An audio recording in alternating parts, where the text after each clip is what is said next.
Yo,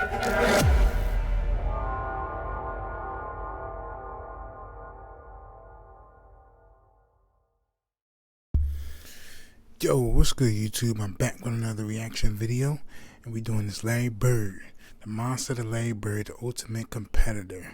Shout out to Beach Bunny for this video. I know she gave me this and said I should react to it, and I've definitely never seen this video before, so shout out to you, Beach Bunny. Definitely appreciate the video. But yeah, y'all know I keep it short and sweet. About to get right into the video. Subscribe if you're new. Hit that like button, and let's get it, man. Right into the video. Straight to it.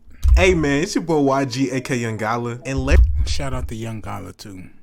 Larry Bird's mindset was on a different level compared to everybody. Like, the trash talking stories you would hear about this guy was so wild. And I know you probably seen most of his trash talking stories from NBA legends and players, but I want to show you how much of a competitor Larry Bird is just from his interviews. Because what makes Larry Bird so special is that he always wants the last shot. And during those final minutes or seconds, his confidence levels through the roof. Like, he will tell a player right in front of his face that he's making this shot, and you're not going to do nothing about it. He is the epitome of what a closer is. So let's take a look into Larry Bird's killer mindset. Enjoy the video, man. Too far back, what happens? I don't have really no direction of the ball. I don't really know where it's going to go. It's more of a throw. Of course, me, you know. And Larry Bird is a straight shooter. He'll tell you when he don't like you. That's one thing I wish I could have from him. That he has that I don't have. I wish I had that. One similarity, I guess there are many, but one that strikes me between you and Michael Jordan, Larry, is that killer instinct, totally ruthless on the court. You had that, and Michael does too. Well, that's awful nice, Bob, comparing me to Michael Jordan. I think that anytime you have a team down, you got to go ahead and put them away.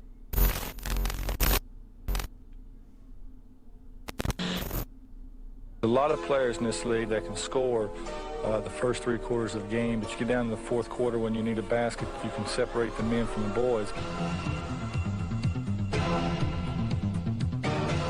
It's been like that, and it's always going to be like that. You're always going to have the guys that come up with the attitude that they can make the last shot or make the big play. I don't know what makes a player do that, just their competitive nature and their will to win. And if it comes down to one shot, I want to be the guy to take it. Bird, Larry, fake, fall away. Hits it! All right!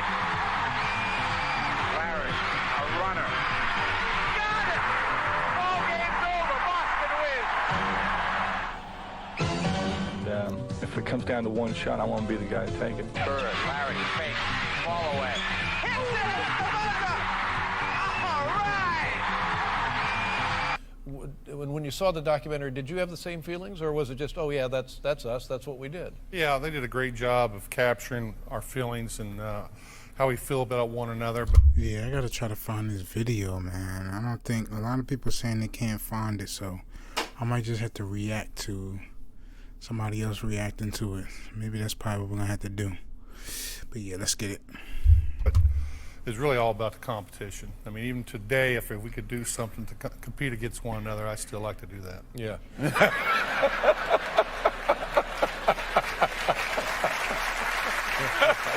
You inclined early on to become friends with this guy because you were drawn to him because of his basketball abilities. Did you want to be friends with him from the beginning? From the beginning, I wanted to be friends, but Larry didn't want none of that. You know, and so, you know, and so I said, okay, if that's how it's going to be, then we have to be like that. Then, That's you know? right. So I started disliking him too. Then, you know, so, but you know, he told me that, you know, I smiled all the time, and he knew that I will smile at you, but I want to cut your heart out at the same time. So. He knew that was part of my strategy, is to get him, lure him in as my friend. So he didn't want to demonstrate any weakness by becoming your friend. Now, did you feel what his advances to being a friend, and you just rejected them? You were not interested. You didn't like him. I mean, what was your side of that? It's not like one of my old girlfriends, you know. I mean, when you say advances, I get a little scared. But you know, my thing was when you compete, you're really not friends. You want to keep an edge. And I was like that through high school and through college. But Irvin is an outgoing guy. He loves everybody. He wants to high five, and you know, he got that big smile. My goal was to try to take 3 of them teeth home with me. That's 2 different perspectives. Yeah. Larry Bird is a beast, man. That's funny. That's funny. Larry, were you able to intimidate Michael Jordan at all early in his career? I don't know. I never really said much to Michael. I hear all these things that people say, but I was a competitor. I played hard against the great players. Michael was a great player, and I just tried to do the best I could against him. I didn't have the athletic skills that Michael has. I couldn't jump as high or run as fast, but I had to make it up in other areas. And at times I did well, and other times I didn't do as well as I like to. But overall, I had a good career, and I'm very pleased with the way things went. Larry, I know what a fierce competitor you are. I can't help but feel in my heart that you have made a goal for yourself to get back the MVP. Well, not only the MVP, but the World Championship. That's the greatest satisfaction I can have is winning both of them. But I think that the World Championship means a little bit more. But I think that any time that I'm playing up to my potential, our team plays better. And if I can have an MVP year, I think our team would do really well. Why is it so hard? Nobody's done it for 18 or 19 years, repeating. Well, the intensity level and the fact that there's always 2 or 3 teams in this league that are capable of knocking off anybody. And once you win the championship, you sort of lay back a little bit and let everybody come to you instead of taking it at them again. And I think that's cost us and the Lakers the championship back-to-back the last few years. Career, but you play so competitively that have you ever said, maybe I should ease up to prolong my career? Well, I remember when I first came to the league and we played against Artis Gilmore, he told me that I wouldn't last very long if I keep diving around. Well, it has caught up with me, and you know, I do dive a lot, and I do spend a lot of time on the floor, and that's probably why I do have a lot of injuries. But that's the way I play, and I'm not going to stop playing like that. What makes you want to be cocky and say something to somebody?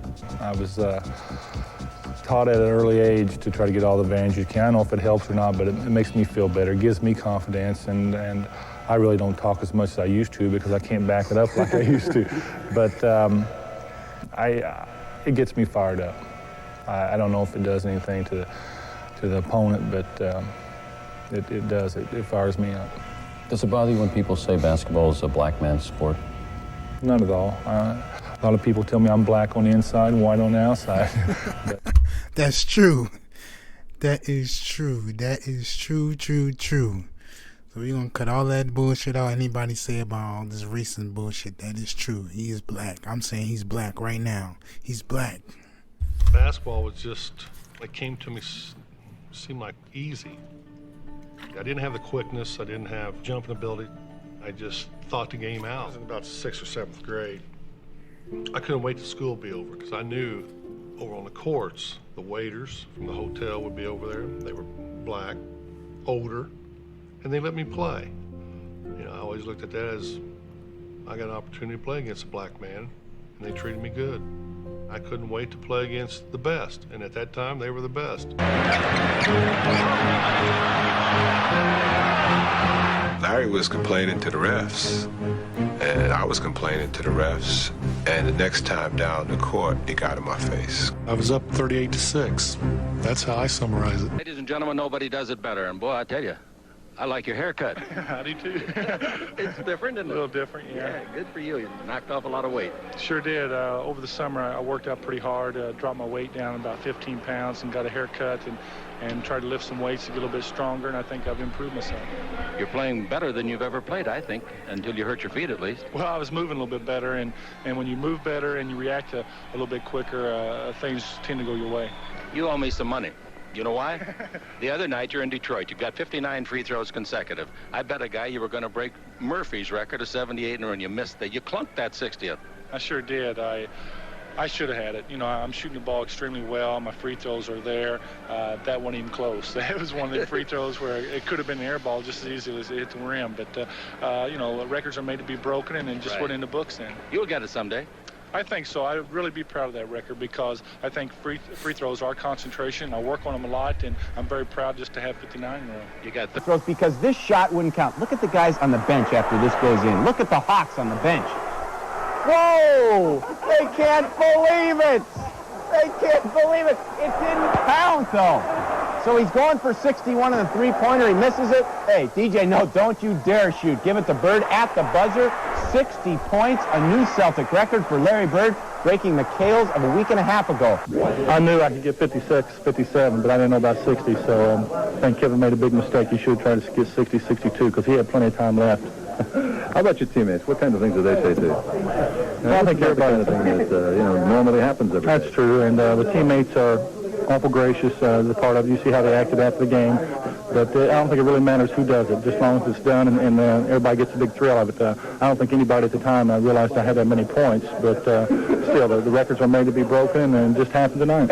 And I guess the one shot that you'd love to have them have counted was that three-point job you threw in going out of bounds. Well, I think that was the toughest shot all night, and it looked like it was going in, but you never know from that distance. And when you got it rolling and you shoot the ball on line, it's usually going to go in, and I thought that one probably should have counted, but I don't know. Larry. You to go to, like the Lakers couldn't do it without Magic. You got to have that one guy, and you two guys are above the rest of the league. You know that. Well, one thing about it, when I'm in there and the game's close, I'll either take the shot or I'll try to make a play for somebody else. And right now, they really don't have nobody that can do that. They have good guards. Dennis Johnson can do it, but you need 2 or 3 guys. When you got Larry Bird out there hitting the outside shots and driving and passing off, it makes us tougher. But we got guys who can do it, but they just haven't stepped forward yet. I've been very fortunate throughout my career to have some great coaches. It all started back in a small town of West Baden and French Lick. I had 2 high school coaches, Jim Jones and Gary Holland, that spent a lot of time with me, teaching me the fundamentals of the game. Back when I was in the 7th or 8th grade, playing on the outdoor courts every day. Whenever we was out there, 2 o'clock, 3 o'clock, didn't matter, Coach Jones would always stop by and see how we was progressing. Every day he would give us a new drill to work on, whether it was the pick and roll that I ran with Robert Parrish time after time after time, or as a basic free throw shooting, or just a basic bounce pass. But every day he gave us something to work on, me and my friends. And he said, I'll be back after a while to see how you're progressing. We would stay there and stay there and stay there, just knowing he was coming back. Sure enough, he did.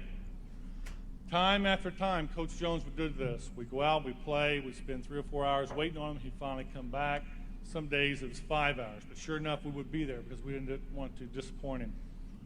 Coach Jones came back one day, and I said, Coach, what do you do when you leave here? He said, I got other places to go, but I'm always going to come back to see how you guys progress. Well, now, 20 years later, or really, what is it now? 30 years later, I asked him. He said, hell, Larry, so I went to play golf. But I had another coach in high school, Gary Holland. He taught me one thing. He taught me what a green light was. One night we was playing a basketball game, and he says, Larry, you have the green light. I said, green light? What's that? He goes, you have the ability to play the game the way you want to play the game. If you want to shoot it out there, you shoot it. If you want to pass, just make the plays. If you play hard, you play well, we win every time. That green light's been on for 30 years now. Has your life changed a lot since all of these accolades have came your way? Of course they do. You got to be a little bit more private. People always want to be around you, and you got to watch some of the things you do. But I'm still a type of guy who likes to go out and have fun and really don't care what people say or about me or react to me. I just try to go out and have fun and do the things I've done my whole life. And people perceive you the way they want to, and still you got to have a good time doing it. You can't change everything you do just because you make a little bit more money now or you're in the limelight. You still got to have your fun. You still get the same enjoyment out of playing as you did when you first came in the league? I do when I'm pretty healthy. This year was probably the best rookie camp I had, our training camp, because of the fact I was pain-free, I was moving well, I was feeling good. I knew I had to work on my game, my shooting, and work on my passing because I missed all summer. I never got to play all summer. So I was really enjoying it. And I was going along fine, and all of a sudden I took a couple falls and got banged around a little bit and tried to play through some pain, and it all caught up with me. It's not fun when I'm sitting here now, but it is fun when you're out there and you're playing pain-free.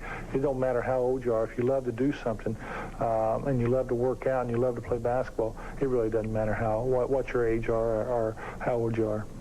All the way up, forced the denial all the way up. We've done it before. Clear everybody out, go to the ball, and break to the corner. He caught it here, and as he caught it, all he had to do was turn. And he just turned, and he just let this thing go. Bird fires it. Got a wide open look. Couldn't believe it. And I'm standing right there. It is straight as an arrow. Dead on. And the Lakers have won. They were lucky because it was right on line. He looked at me like, how did you ever leave me that wide open? You gotta be kidding me.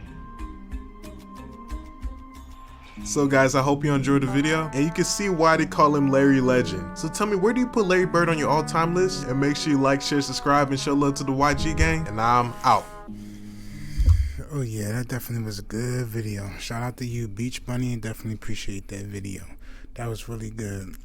But now that I really look at it too, also, I know I seen the Lakers thing, but that sucked though. Like, damn, he just couldn't get that last shot. I don't know. I guess everything happens for a reason, you know? Everything definitely happens for a reason. But yeah, that was a good video. I definitely appreciate that, Beach Bunny. This definitely was a good. But yeah, you know, I'll keep it short and sweet. I'm out of this joint. I love y'all. On to the next video. Peace.